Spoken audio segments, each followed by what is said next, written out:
Lui soit rendu ce matin, lui qui mérite nos acclamations, qui mérite nos louanges, qui mérite nos adorations. Tu es le roi des rois, le Seigneur des seigneurs. Sois concentré. À part toi, il n'y a point d'autre Dieu. Réalise qu'après lui, à part lui, il n'y a point d'autre Dieu. Il est élu comme son genre. À toi, il n'y a point d'autre Dieu. Il est le roi, le Seigneur des seigneurs. À part toi, il n'y a point d'autre Dieu. Le roi des rois, le Seigneur des seigneurs. À part toi, il n'y a point d'autre Dieu. Alpha.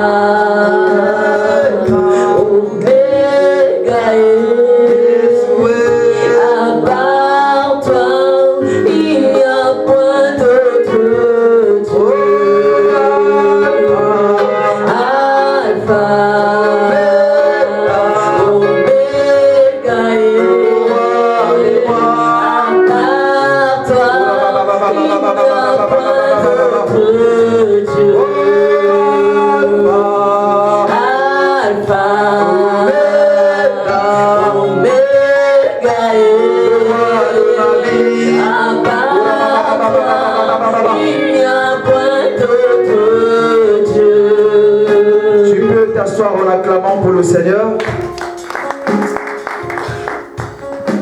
Soyez une fois de plus bénis ce matin. Toi qui as choisi d'être dans la présence de l'Éternel. Alléluia. Malgré qu'il fait froid et qu'il a neigé toute la nuit, toi tu n'as pas craint cette fraîcheur. Alléluia. Et tu as compris la parole de Dieu qui déclare que rien ne peut nous séparer de l'amour de Dieu. Amen. Alléluia. Tu n'as pas vu la neige, tu n'as pas vu le froid, tu n'as pas vu la fatigue, mais tu as priorisé Dieu. Alléluia. De la même façon que tu as priorisé Dieu, frère bienvenu, augmente un peu le volume. De la même façon que tu as priorisé Dieu, que Dieu aussi en cette année, que tu sois la priorité pour Dieu. Amen. Alléluia. S'il y a les gens que Dieu a priorisé cette année dans son calendrier pour leur faire du bien, je prie au nom de Jésus et je déclare au nom de Jésus que tu sois parmi ces gens-là. Je prophétise ce matin que tu sois le d'abord de Dieu. Que Dieu se souvienne de toi ce matin. La Bible dit dans Romains, dans Hébreux chapitre 6, le verset 10, qu'il n'est pas ingrat pour oublier l'amour que vous avez manifesté en son nom. Alléluia. Le fait que tu sois présent ce matin, c'est une preuve d'amour que tu as manifesté envers ton Dieu. Alors j'aimerais que tu saches qu'il y a un retour en cela. Parce que nul ne vient de la présence de l'Éternel et répare les mains vides. Alléluia. Ouvre ta Bible avec moi. Nous allons beaucoup lire. Nous prenons Galates chapitre 3, le verset 9 à 10. La sœur Saint-Just va lire avec la version du Ségan. Et moi je lirai avec la version parole de vie. On s'élève pour la gloire de Dieu. Galates chapitre 3, le verset 9 à 10. Le micro s'il vous plaît.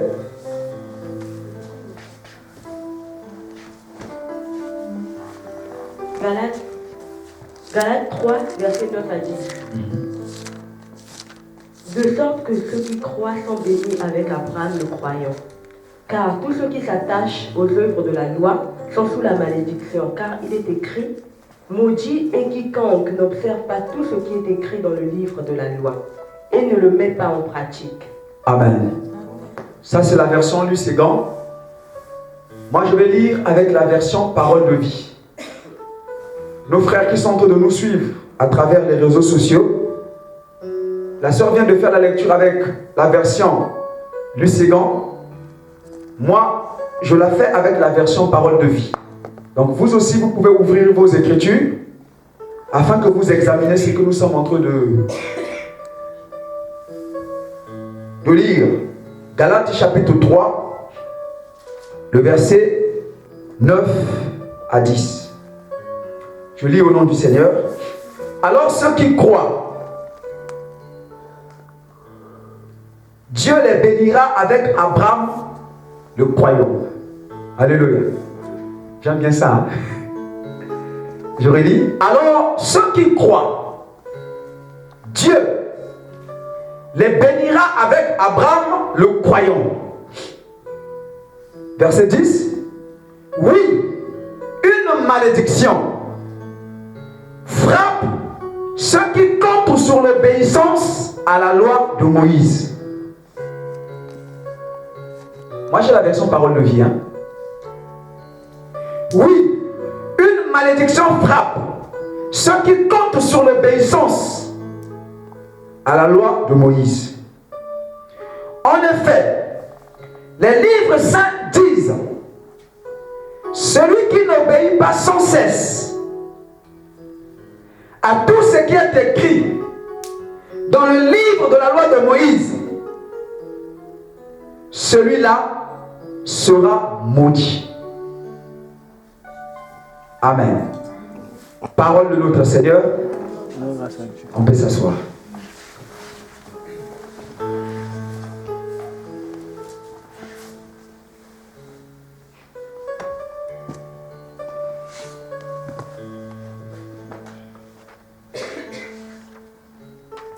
Écoutez-moi ce matin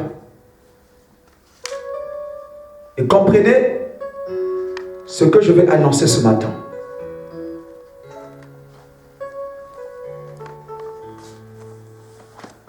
Je réitère encore. Je ne suis ni fou, ni ce que d'aucuns pensent.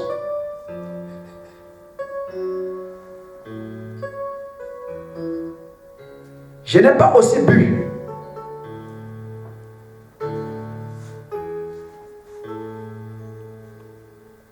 Alléluia. Je fais simplement mon travail et je dis la vérité. Si ce que je suis en train d'enseigner est faux, nous avons un seul livre qui peut attester si je suis dans la fausseté ou ce que je dis est la vérité. Alléluia. Et ce seul livre, nous le connaissons tous. C'est la parole de Dieu. Dans 2 Timothée chapitre 3, le verset 16. Si j'ai bonne mémoire, si ma mémoire ne me trahit pas, là-bas l'apôtre Paul, il dit quelque chose, que toute écriture est inspirée de Dieu.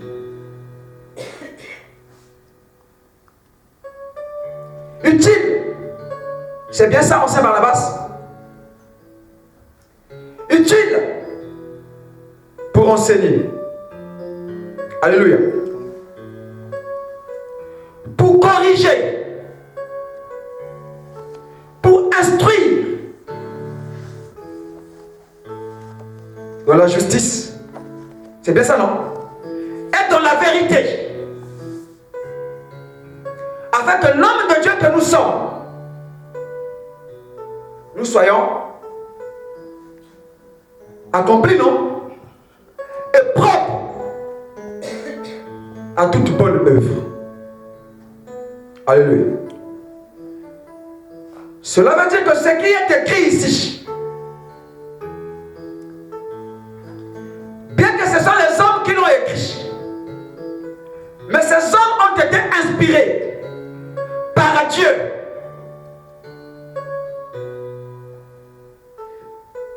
Ces personnages écrivaient ce que Dieu leur demandait d'écrire. Alléluia. Ils n'écrivaient pas leurs propres pensées.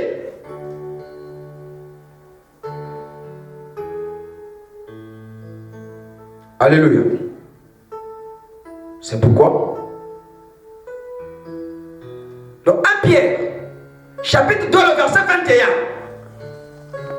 si ma mémoire ne me trahit pas, l'apôtre Pierre dit quelque chose. Il dit aucune prophétie de l'écriture ne soit l'objet d'une interprétation particulière. On sait Barnabas, c'est ça? C'est bien ça? 1 Pierre chapitre 2 verset 21, c'est bien ça? Ou bien 2 Pierre chapitre 1 verset 21?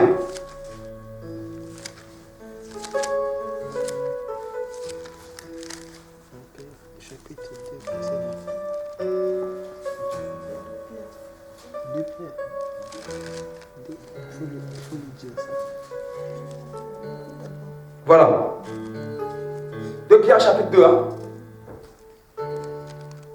2 Pierre chapitre 1 verset 21. C'est ça, non? Aucune prophétie de l'écriture. 2 Pierre chapitre 1. À partir du verset 1, à partir du verset 20 à 21.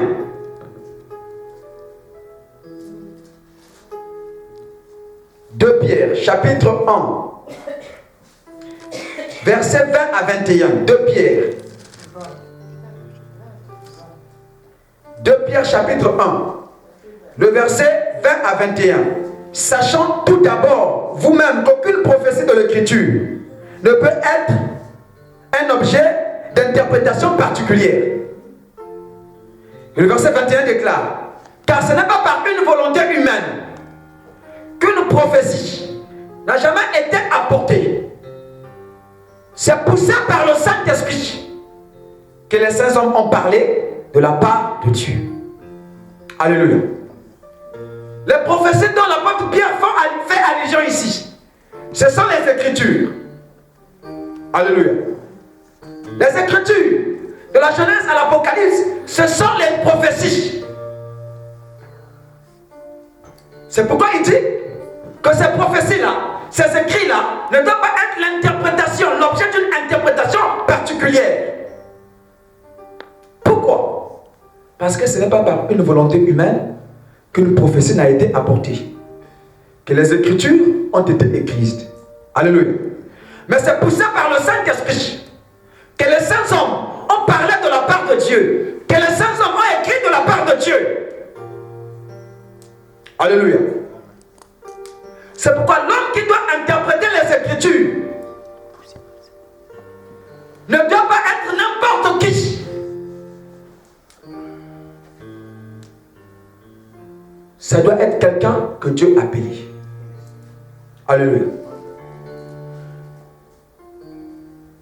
On ne va pas dans une école théologique pour devenir pasteur. Je ne suis pas contre la théologie.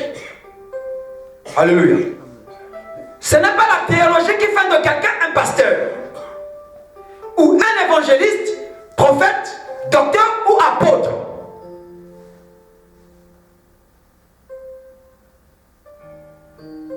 La théologie vous donne seulement une certaine connaissance. Pas tout aussi.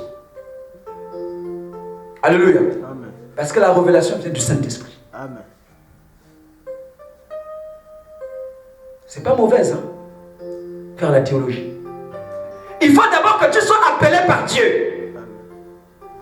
Être pasteur, apôtre ou docteur ou prophète, c'est une vocation. Et l'homme que Dieu appelle, il lui donne un esprit sans limite. Alléluia. Comprenez ce que je veux dire. Dans Romains chapitre 1,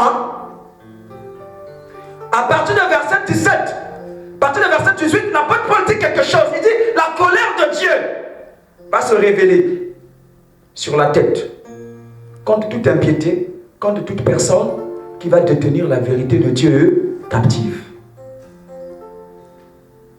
Alléluia. Savez-vous pourquoi? Parce que c'est la vérité qui libère. Alléluia. C'est ici, dans Jean chapitre 8, verset 32, le Seigneur Jésus dit quelque chose, que vous connaîtrez la vérité. La vérité vous affranchira. Vous connaîtrez la vérité vous rendra libre. Quand tu refuses de dire la vérité à quelqu'un, ou d'enseigner la vérité à quelqu'un, tu le détiens captif. Alléluia. À ce moment-là, et toi, et le sorcier, vous êtes pareils.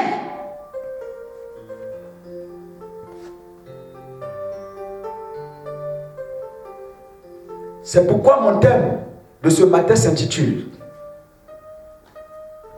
tous les chrétiens qui vivent sous la loi de Moïse sont maudits.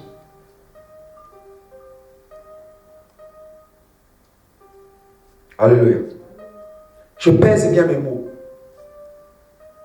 Je réitère. Tous les chrétiens qui vivent sous la loi de Moïse sont maudits.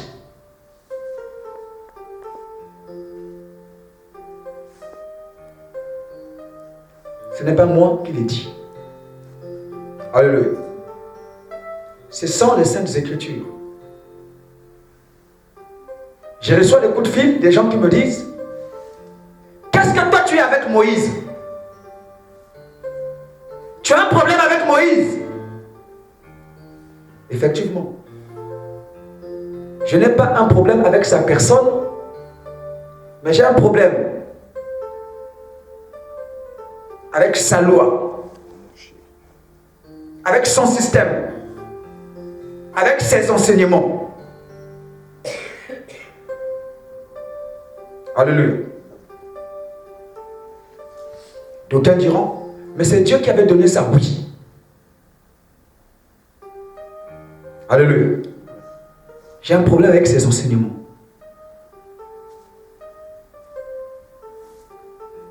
Mon message à moi, ma vision à moi, c'est buter les enseignements de Moïse hors l'église. Comme faisait l'apôtre Paul dans Actes 21, il enseignait aux gens de renoncer à Moïse, à sa loi et à ses coutumes. Lisez ça là-bas. Actes 21. Alléluia.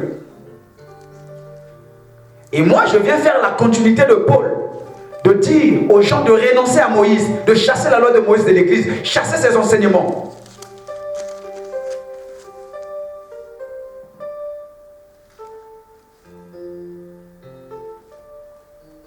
L'église aujourd'hui a un problème.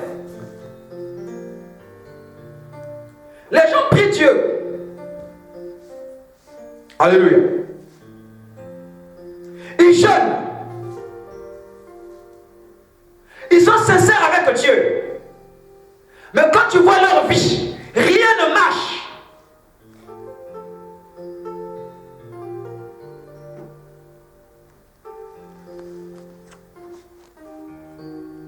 Et d'aucuns sont devenus frustrés. Tantôt ils accusent les parents au village. Ils accusent les sorciers. Laissons d'abord les sorciers de côté. Laissons d'abord les parents sorciers de côté. Il y a un problème. Pries-tu Dieu dans quelle alliance?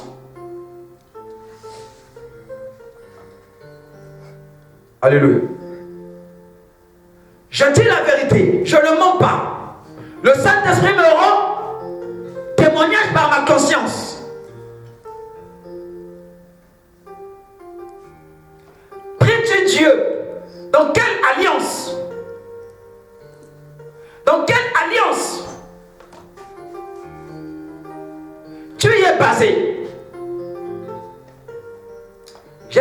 que dans les Écritures, il y a 2 alliances. Alléluia. Ça sera peut-être nouveau ou bien une découverte sur ce que je vais enseigner ce matin. J'aimerais que les gens comprennent. Il y a 2 alliances.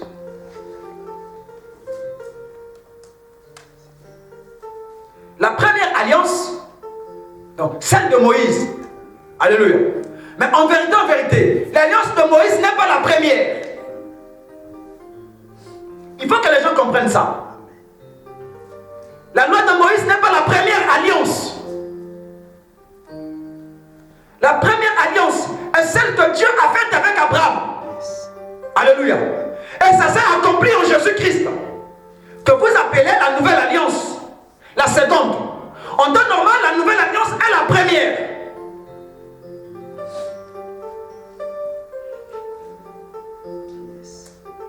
Alléluia. Nous allons voir. Genèse. Genèse chapitre 12.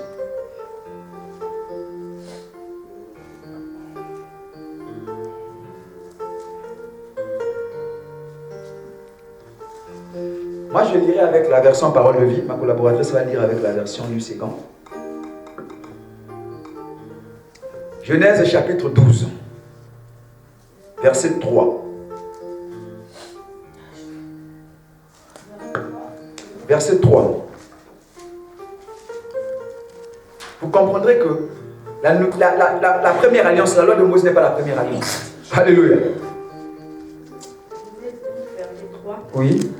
Et je bénirai ceux qui te béniront, et je maudirai ceux qui te maudiront. Et toutes les familles de la terre seront bénies en toi. Toutes les familles de la terre seront bénies en toi. Amen. Je vais lire avec ma version Parole de vie. Je bénirai ceux qui te béniront, je maudirai celui qui te maudira. Par toi, je bénirai toutes les familles de la terre.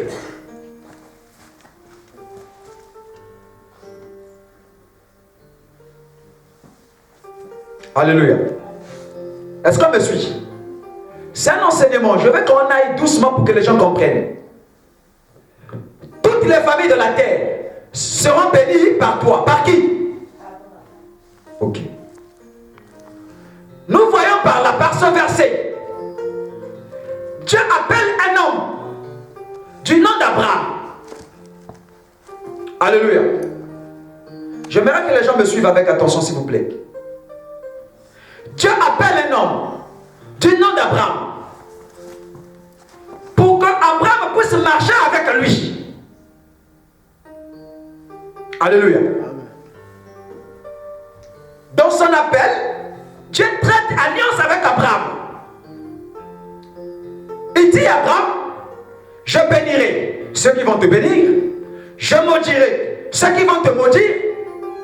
Il ne s'arrête pas là, il dit, toutes les familles de la terre seront bénies par toi. Alléluia. Nous comprenons déjà ici, Dieu annonce que toutes les nations du monde entier, alléluia, parce que les familles,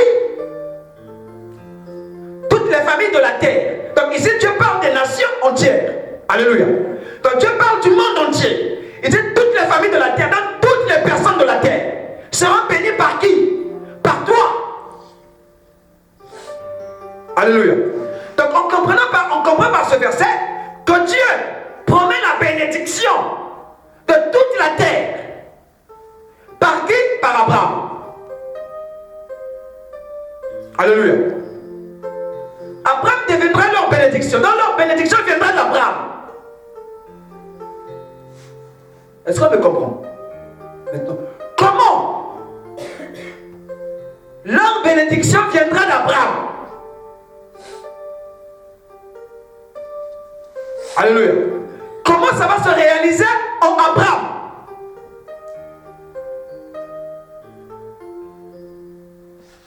On est en train de me suivre, hein? L'église me suit. Là, nous sommes d'accord. Ceux aussi qui nous suivent, à la télé, par des réseaux sociaux, YouTube sont d'accord. Vous pouvez lire Genèse chapitre 12, verset 3. Alléluia. Maintenant, nous allons y aller doucement. On va voir comment cette bénédiction-là, alléluia, va s'accomplir. Comment elle viendra.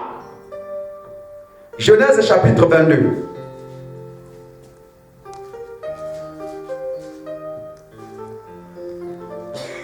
Verset 17 à 18.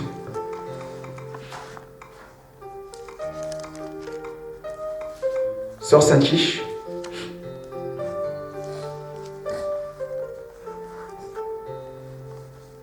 Genèse 22, verset 17 à 18. Je te bénirai et je multiplierai ta postérité, comme les étoiles du ciel et comme le sable qui est sur le bord de la mer. Et ta postérité possédera la porte de ses ennemis. Toutes les nations de la terre seront bénies en ta postérité, parce que tu as obéi à ma voix. Amen. On voit ici, Dieu est en train de continuer. Alléluia. À affirmer à Abraham les mêmes choses qu'il lui avait dit lorsqu'il lui avait appelé. Alléluia. Mais là, Dieu est en train d'être maintenant explicite.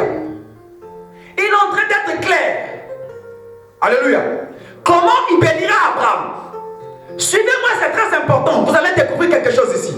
Il dit à Abraham, parce que tu as obéi à ma voix, parce que tu n'as pas refusé de m'offrir Isaac, ton fils unique. Voici la révélation. À cause de cela, je ferai quoi? Dieu dit, je te bénirai. Amen. Je multiplierai ta postérité. Ah. Alléluia. Ta postérité comme les étoiles du ciel. Donc Dieu ici est en train d'expliquer comment cette bénédiction d'Abraham viendra. Donc Dieu va le bénir en faisant quoi? En multipliant sa postérité. Alléluia. Sa postérité deviendra comme le sable de la mer. Or le sable, on ne peut pas compter ça. Alléluia. Donc Abraham va avoir une postérité. Et cette postérité-là va se multiplier. Elle deviendra comme le sable qui est au bord de la mer. Question. Est-ce que cette postérité-là, dont Dieu parle à Abraham ici, est-ce que c'est Israël? Hein? Est-ce que c'est Israël? Je vais vous révéler quelque chose. Ce n'est pas Israël. La preuve. Israël n'est pas comme le sable. N'est pas nombreux. Alléluia. Vous allez comprendre quelque chose. Il descend en bas, il dit.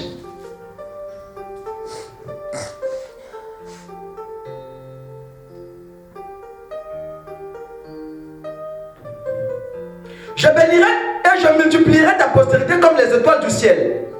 Est-ce que les étoiles du ciel, tu peux les compter? Ok. Le sable qui est au bord de la mer, tu peux le compter? Mais Israël, on peut le compter. On peut compter combien ils sont. On peut faire un recensement de tous les juifs et savoir leur nombre. Vous pouvez recenser le sable. Vous pouvez recenser les étoiles, savoir les nombres. Seul Dieu qui connaît le nombre. Mais Israël, on peut le connaître. Donc cette postérité dont on parle ici, ce n'est pas déjà Israël. Alléluia. Il dit, et ta postérité possédera la porte de ses ennemis. Donc c'est une grande personnalité ici. Par cette personnalité, Dieu. Alléluia. Et le verset 18, il dit, toutes les nations de la terre seront bénies en ta postérité. Là, on commence à comprendre quelque chose. Là-bas, Dieu dit à Abraham, je te bénirai, tu seras une source de bénédiction pour toutes les familles de la terre. Donc on voit ici que cette prophétie-là, Dieu réitère la même chose. Donc les nations de la terre vont être bénies. Par qui? Par cette postérité d'Abraham.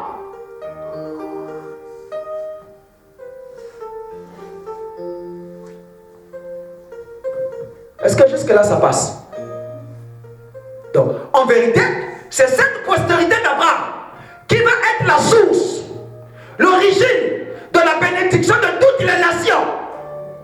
Donc, on voit déjà que ce n'est pas Israël là. Alléluia.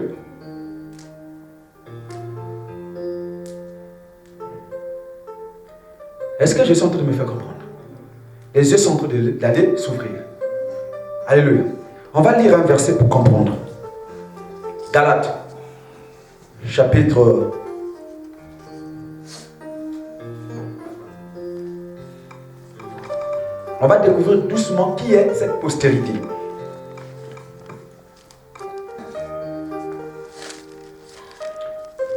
Galates chapitre 3, verset 8. Sœur Saint-Tiche. Galates 3, verset 8 dit. Aussi l'Écriture, prévoyant que Dieu justifiera les païens par la foi, et a d'avance annoncé cette bonne nouvelle à Abraham. Toutes les nations seront bénies en toi. Amen. Je lis avec la version Parole de vie.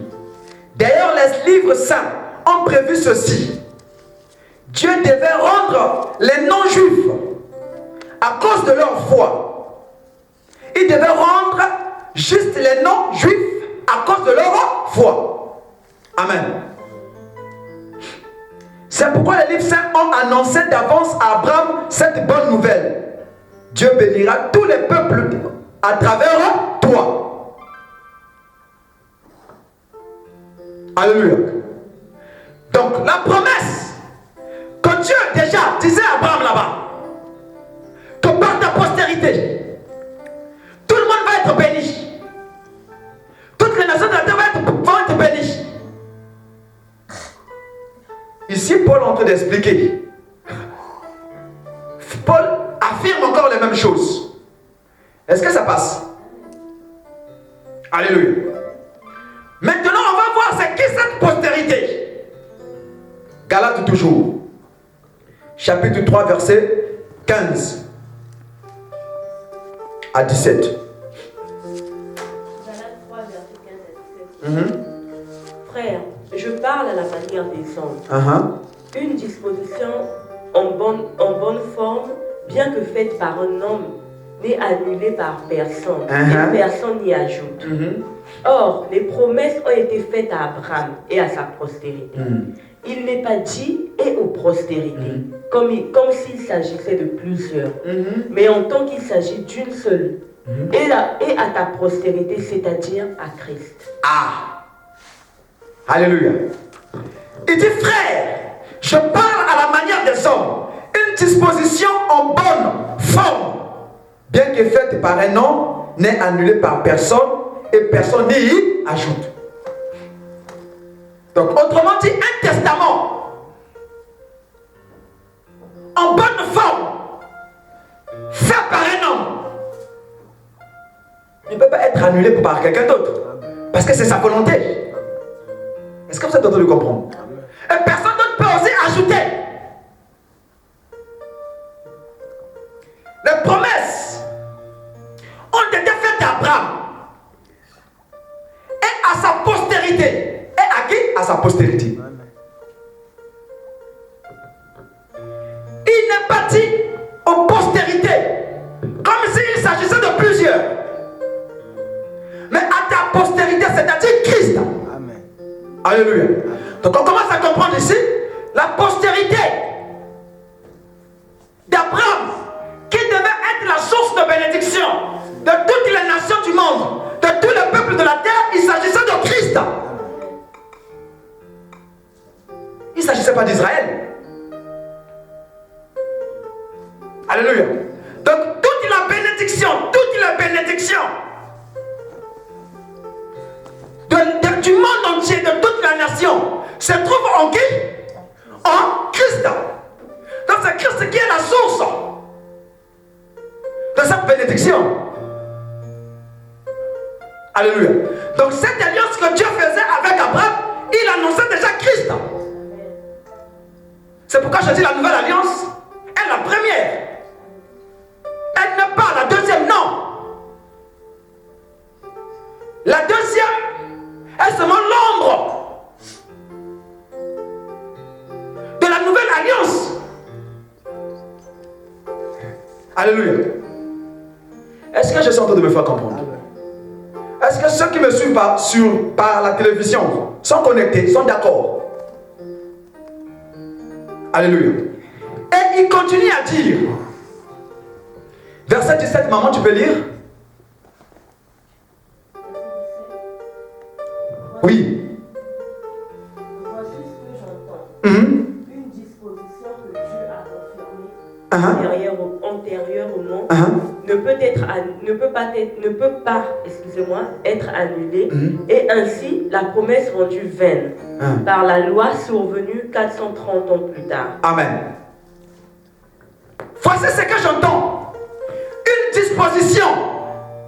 Verset 17. Je vais lire avec ma version parole de vie. Voici ce que je veux dire. Dieu a commencé par faire un testament selon les règles. Alléluia. Ça c'est ma version parole de vie. Dieu a commencé à faire un testament selon les règles. Je vois, on a dit une disposition, non? Bien faite. Antérieurement. Ne peut pas être annulée par la loi qui est venue 430 ans. Après. La loi est venue après. Donc elle est en seconde position. Alléluia. Et il dit, Dieu a commencé par faire un testament selon les règles. La loi de Moïse est arrivée 430 ans plus tard. Mais elle n'enlève rien à la valeur du testament. Sinon la promesse de Dieu perdra sa force. Amen. Alléluia. Amen. Elle est venue 430 ans après. Elle n'enlève rien à la promesse de Dieu. Sinon la promesse de Dieu va être rendue nulle. Dieu avait déjà dit, il bénira tous les peuples. Par Jésus, par Abraham. Alléluia. Donc les gens déjà doivent comprendre. Le monde entier doit déjà comprendre que leur source de bénédiction, ce n'est pas Israël. Alléluia. C'est Christ. Maintenant, voici la révélation. Comme, avant que cette postérité n'arrive, plus que cette bénédiction, alléluia, seule la postérité d'Abraham, la vraie postérité d'Abraham, donc Christ, seul Christ devait l'accomplir. Ces choses ont été pour Christ. Donc avant que Christ n'arrive, ces choses ne pouvaient pas être manifestées. Alléluia. Est-ce qu'on me suit? Alléluia. Donc, comme il fallait attendre Christ, celui qui devait accomplir ça, celui qui devait bénir toutes les nations, même les Juifs, devaient être bénis par Christ. Maintenant, en attendant que Christ n'arrive, alléluia, Dieu fait une autre alliance. Alléluia. Avec les enfants d'Israël. Alléluia. Dieu traite une autre alliance avec eux pour les garder jusqu'à ce que la postérité de Christ vienne. Est-ce que je suis en train de me faire comprendre? Donc, l'alliance que Dieu a traitée avec Moïse est différente de l'alliance qu'il avait traitée avec Abraham. La preuve, Moïse lui-même le dit. On va dans Deutéronome chapitre 5. Deutéronome chapitre 5.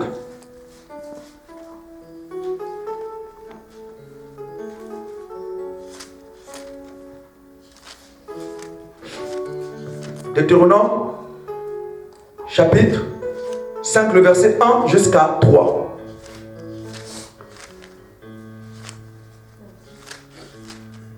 C'est un enseignement, on va aller doucement, alléluia, pour que tout le monde comprenne.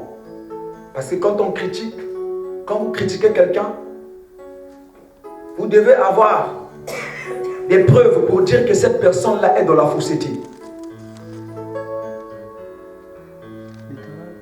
Vas-y. 5, verset 1 à 3.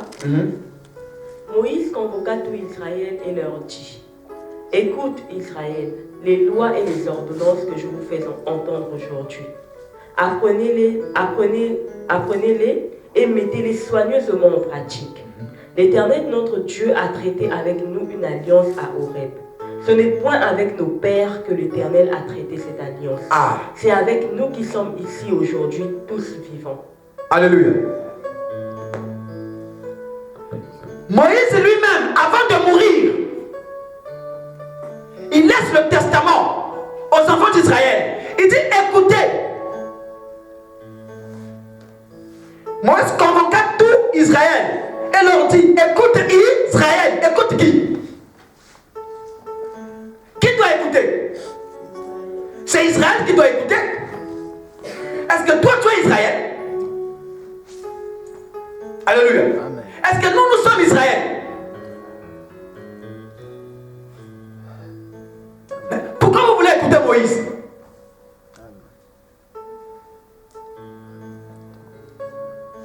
Ah, ça trouble, hein? Frère, ça trouble, hein? Hein?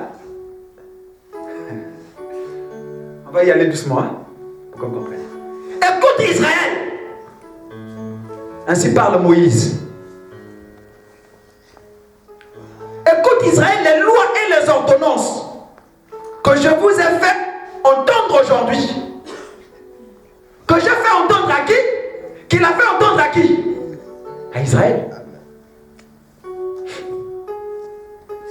Mais là-bas, dans la promesse d'Abraham, on ne parlait pas d'Israël, on parlait de toutes les nations. Donc la promesse d'Abraham concerne toutes les nations. Mais la parole que lui dit ici concerne qui? Israël. Il précise.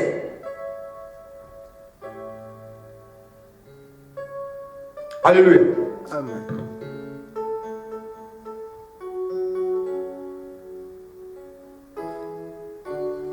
Apprenez-les et mettez-les soigneusement en pratique. Lesquels devaient apprendre ça et mettre ça soigneusement en pratique? Qui? Israël.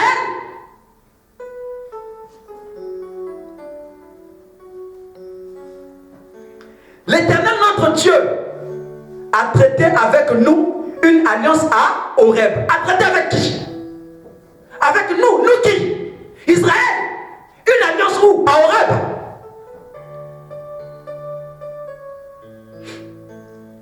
Verset 3 dit: ce n'est point avec nos pères. Ah! Donc cette alliance, Dieu ne les a pas traités avec nos pères.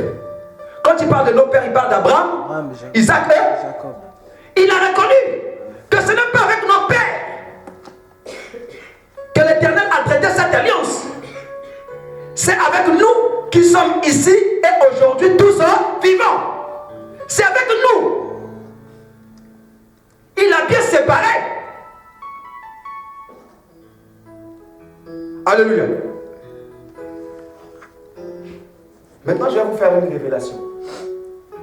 Souvenez-vous que quand Dieu a apparu à Moïse, qu'est-ce qu'il dit à Moïse? Je suis le Dieu d'Abraham, d'Isaac et de Jacob. Et il finit par dire: voilà mon nom pour l'éternité.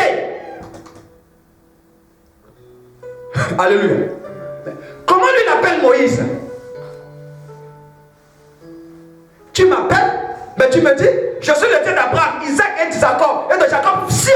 Voilà mon nom pour l'éternité.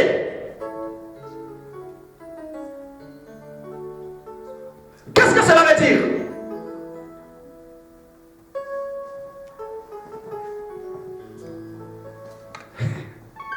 Alléluia. Parce que Abraham, Isaac et Jacob ont vécu sous une alliance qui va être éternelle. Alléluia.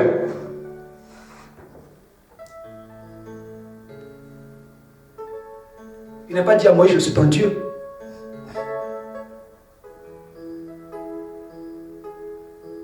Non. Parce qu'il sait qu'avec Moïse, l'alliance qu'il va faire n'est pas éternelle. Alléluia. Mais l'alliance d'Abraham, Isaac, Jacob reste éternelle. Mais cela ne veut pas dire que Moïse n'était pas serviteur de Dieu, c'est pas ce que je dis. ce que je dis? Mais pourquoi on ne me comprend pas? Pourquoi on ne me comprend pas? Donc on comprend par là que cette alliance était pour Israël. La preuve, cette loi-là interdisait à Israël d'être en contact avec les non-juifs. Donc avec les païens, les peuples non-juifs. Pourquoi? Mais parce que cette alliance-là les concernait seulement.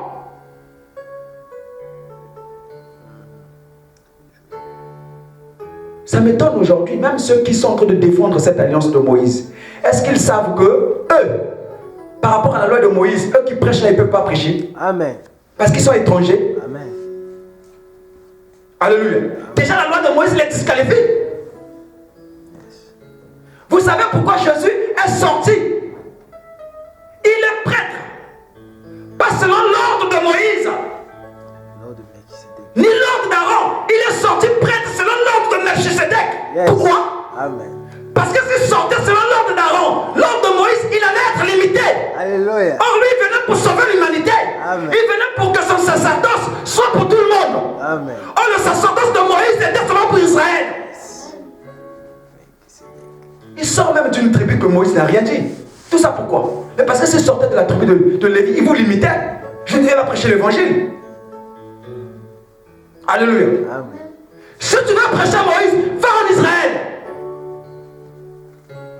Ici, c'est les nations. Ce n'est pas Israël ici. Prends le vol, va en Israël. Tu vas rencontrer les Juifs là-bas. Tu vas leur prêcher Moïse. C'est quoi cette histoire-là?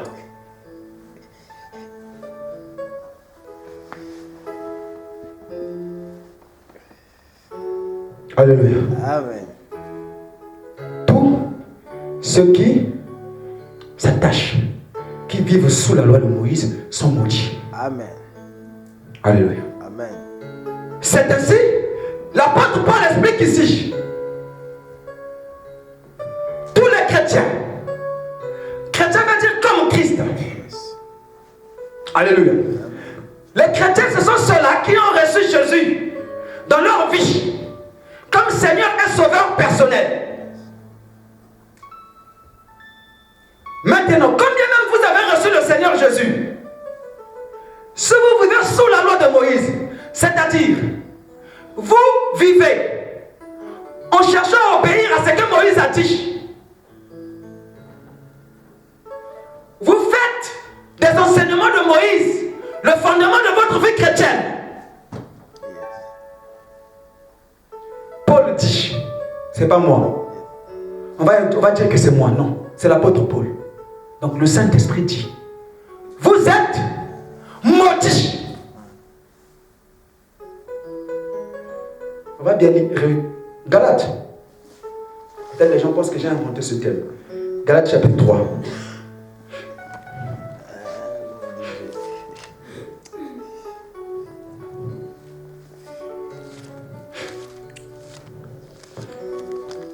Verset 9 à 10.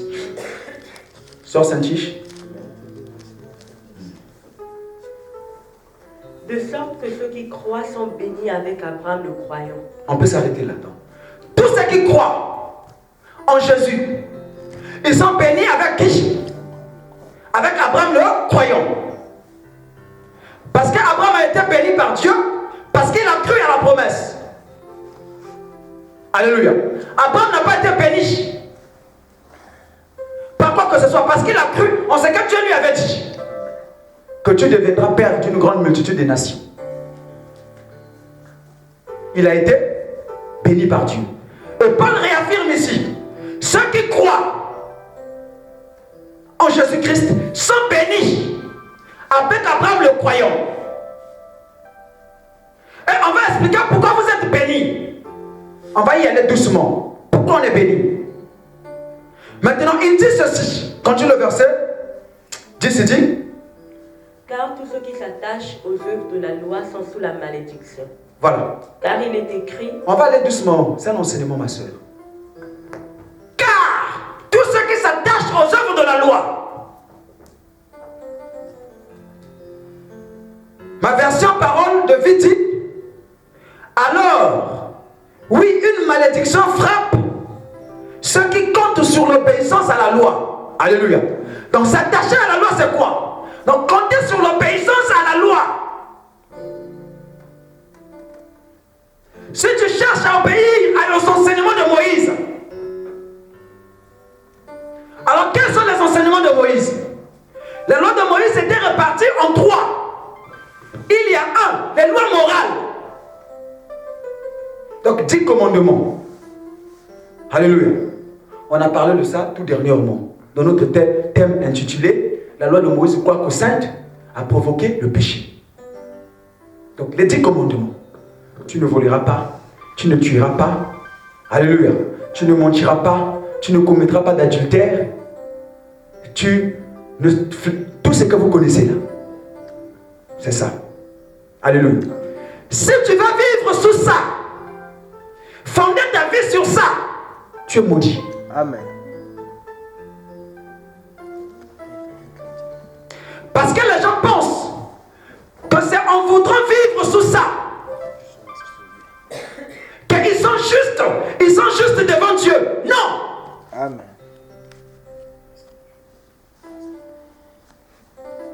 Pourquoi? Parce qu'aujourd'hui, vous pouvez obéir, demain vous allez faillir. Yes. Alléluia. Donc à ce moment-là, vous ne serez jamais juste.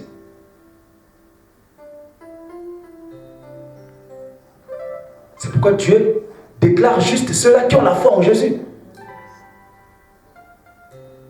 Maintenant, cela ne veut pas dire qu'on commence à vivre n'importe comment, donc voler, mentir, alléluia, commettre l'adultère. Non. Amen. C'est pas ce que je dis. Yes. Parce que la loi que Christ nous a donnée, c'est la loi de l'amour. Yes. Si je ne vole pas, ce n'est pas à cause de la loi de Moïse, non. C'est parce que l'amour ne fait pas le mal. Amen. Yes. Si je ne commets pas d'adultère, c'est pas à cause de la loi de Moïse. La femme de mon prochain. Alléluia. L'amour ne cherche pas son propre intérêt. L'amour ne fait pas le mal. Si je prends la femme de quelqu'un, je vais commettre l'adultère avec l'homme de quelqu'un, la femme de quelqu'un. J'ai fait le mal à l'autre. Et voilà pourquoi je ne le fais pas. Amen.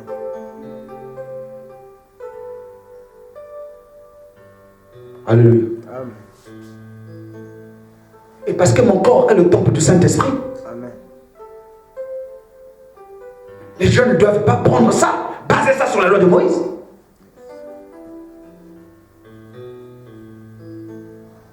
Si je ne mens pas, tu diras la vérité à ton frère. Mais les choses qui peuvent arriver que je mente, je me repens. Mais ce n'est pas parce que je menti que ma justice est le moli. Ah non. Yes. Amen. Non. Parce que ma justice vient de ma foi en Jésus. Amen. Alléluia. Donc, si ma justice, c'est parce que j'ai menti aujourd'hui, ma justice est le moli. Donc, ma justice vient de moi-même. Amen. C'est ce que les gens doivent comprendre. Amen. On va ouvrir ça un autre jour. C'est les enseignements, on va venir doucement, doucement. Mais là, on entre d'aller. Donc, il y avait ça. Donc, les 10 commandements. Il y avait les lois cérémonielles de culte. Hein? Que quelqu'un pêche. Après que les 10 commandements vous convainquent que vous avez péché, il faut les sacrifices. Couper les animaux et tout. Et hormis ça, il y avait les lois juridiques qui régissaient comment les Juifs devaient vivre dans la société, entre les frères. Tu donneras œil pour œil, genou pour genou, dent pour genou. S'il y a un accident, on sort là, pas accident, le pied de quelqu'un est parti, mais toi aussi on met ton pied en coupe. Il n'y a pas à discuter. Bon, est-ce qu'il y a ça à l'amour? Alléluia. Et Paul maintenant dit ceci, tous ceux qui cherchent à vivre, à plaire à Dieu, si vous cherchez à plaire à Dieu par cette loi, par ces enseignements, Paul dit que vous êtes maudits. Yes. Pourquoi vous êtes maudits?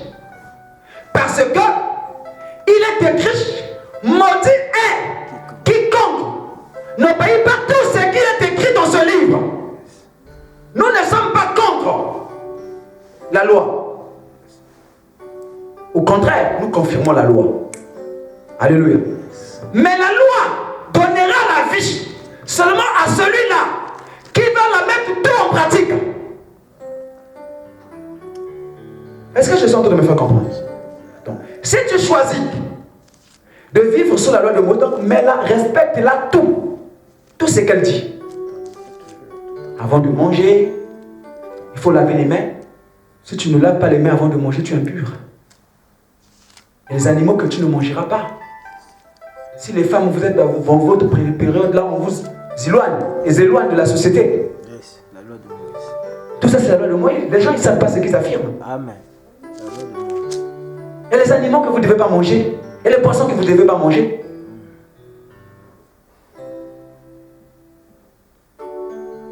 Les gens pensent que la loi de Moïse, c'est seulement les 10 commandements. Vous ne savez pas de quoi vous vous êtes fourré. Paul dit que c'est le joug de la servitude. Yes.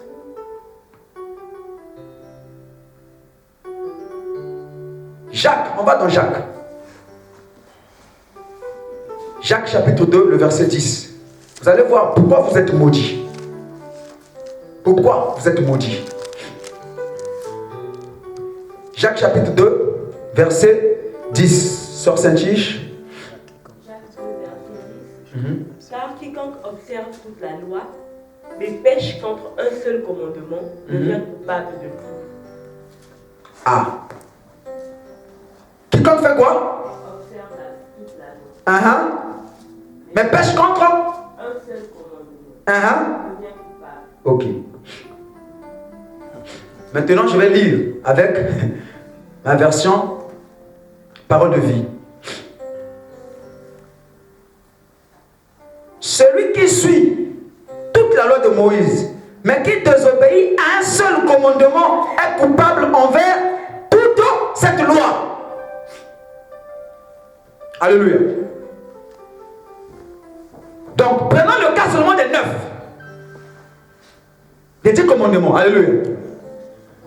Tu les respectes tout, non? Mais si tu pêches seulement contre un seul, tu es coupable de tout. Alléluia. Maintenant, si tu deviens coupable, qu'est-ce qui va arriver? Deutéronome, chapitre 29.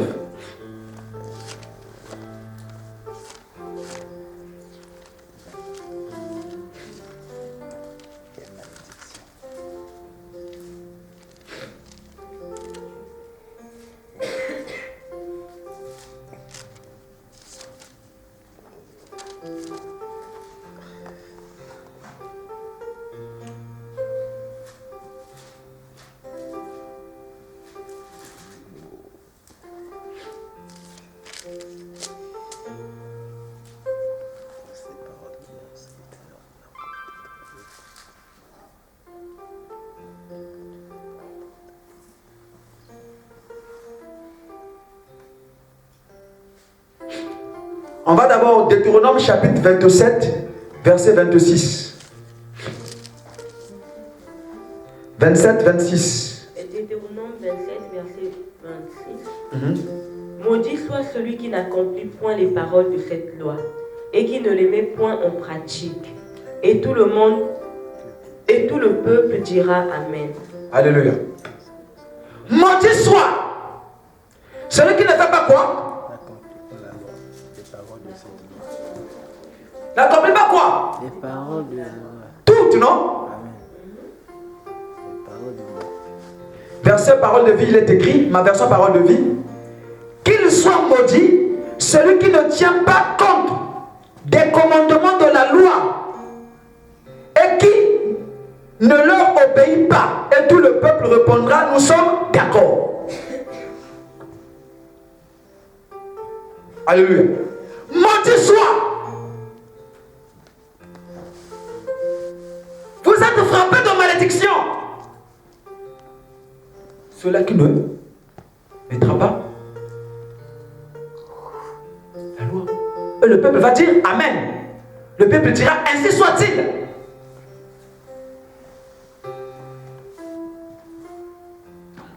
Or, Jacques nous dit là-bas que si tu observes tout, tu pêches contre un seul. Tu es coupable. Mais si tu es coupable, Deutéronome chapitre 27-26 s'accomplit. Tu es maudit.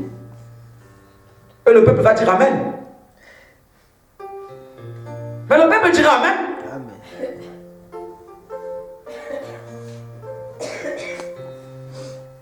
Le peuple dira Amen. Amen. Maintenant, combien les gens pêchent combien de fois dans la journée contre cette loi?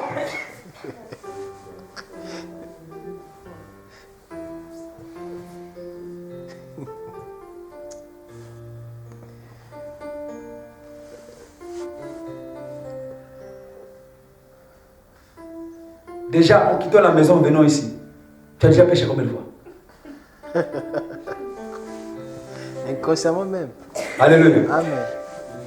Que ça soit inconsciemment, que ça soit, tu as brisé la loi de Moïse, tu meurs sans miséricorde, sous la déposition de 2 ou 3 témoins. Vous n'avez jamais lu ça? Amen. Hébreu, celui qui viole la loi de Moïse meurt sans pitié, Yes. sans miséricorde, sur la déposition de 2 ou 3 témoins. C'est dans Hébreu. Je vais chercher tout à l'heure. Il n'y a pas de pitié.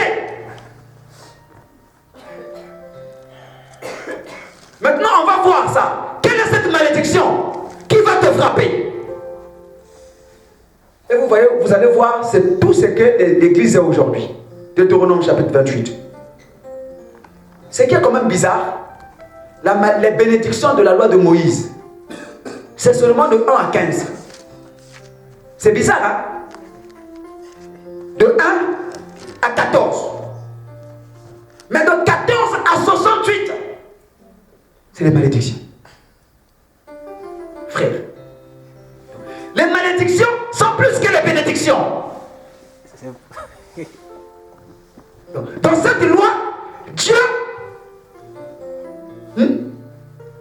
maudit plus qu'il a, moins qu'il bénit.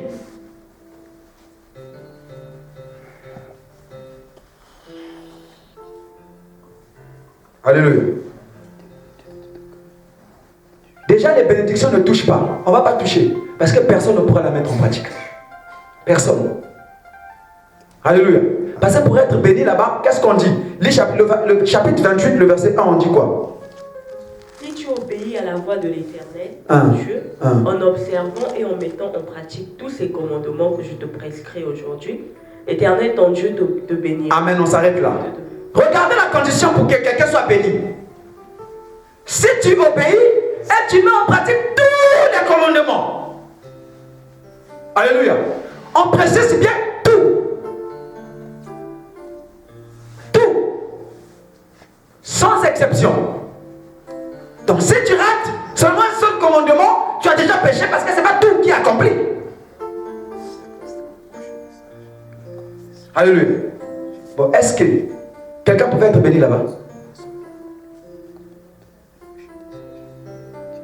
Même quand Dieu bénissait Israël, là-bas, c'était souvent la miséricorde. Alléluia. Non. C'était souvent la miséricorde. En fait, tout ça, Dieu voulait seulement annoncer à Israël que vous avez besoin du Sauveur. Vous avez besoin de Jésus. Maintenant, verset 14 et verset 15. Vas-y. Mais si tu n'obéis point à la voix de l'Éternel ton Dieu, si tu n'observes pas et ne mets pas en pratique tous ces commandements et toutes ces lois que je te prescris aujourd'hui, voici toutes les malédictions. Si tu ne mets pas, si tu n'observes pas tous ces commandements, tu vois, tu dois observer tous ces commandements pour éviter cette malédiction. Mais comme on ne peut pas observer tout ça, cette malédiction sur toi. Alléluia. Quelle est la malédiction? Vas-y. Tu seras maudit dans la ville et tu seras maudit dans les champs. Amen. Donc ceux qui vivent déjà sous la loi de Moïse, ils doivent déjà savoir. Déjà dans leur ville qu'ils vivent, ils sont déjà maudits d'office. Donc quand tu te réveilles le matin, sache déjà que tu es maudit. Il n'y a pas à discuter. Tu es déjà maudit. Mais plus que tu ne vas pas observer tous les commandements. Et tu ne peux pas mettre tout ça en pratique. Donc la malédiction est ton partage chaque jour. Frère, je mens. Ce n'est pas les Écritures. Donc, dès que tu quittes ta ville là, sache-le que tu es maudit. Tu arrives dans ton champ, dans ton travail, tu es maudit.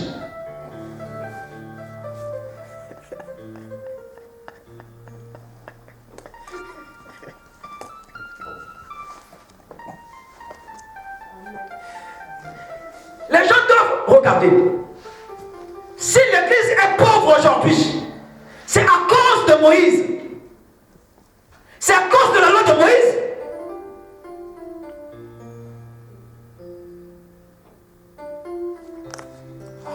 Je vais vous révéler quelque chose que j'ai déjà enseigné ici. Ceux qui étaient ici le deuxième culte, quand nous avions commencé, peuvent savoir. Les Philistins. Quand Israël était dans le péché, ils ont vaincu Israël. Alléluia. Ils ont pris l'arche du Dieu d'Israël, ils ont emmené ça chez eux. Or, l'arche du Dieu d'Israël symbolisait l'alliance, la loi. Donc, ils ont pris la loi de Moïse, eux qui étaient les païens, peuple non juif, qui ne connaissaient pas cette loi. Ils ont pris ça, ils ont emmené ça chez eux. Mais comme ils ont emmené ça là-bas, ils ont mis ça dans leur temple. Ils étaient obligés de vivre sous ça. Parce qu'ils ont emmené la présence du Dieu d'Israël chez eux. Le Dieu de la loi, chez eux. Mais comme ils vivaient comme eux ils voulaient, sans obéir à la loi. Mais puisqu'il y avait l'alliance, Dieu a commencé à les frapper, hémorroïdes, maladies, tout ce qui est écrit dans la loi, la malédiction, là, la main était sur eux. Oh, mais qu'est-ce qui nous arrive? Ils ont appelé leur prince. Le prince a dit non, faites partir l'alliance du Dieu d'Israël. Il va ôter la main sur vous. C'est là qu'ils ont fait les offrandes, ils ont laissé partir la loi. Dieu a enlevé la main sur eux.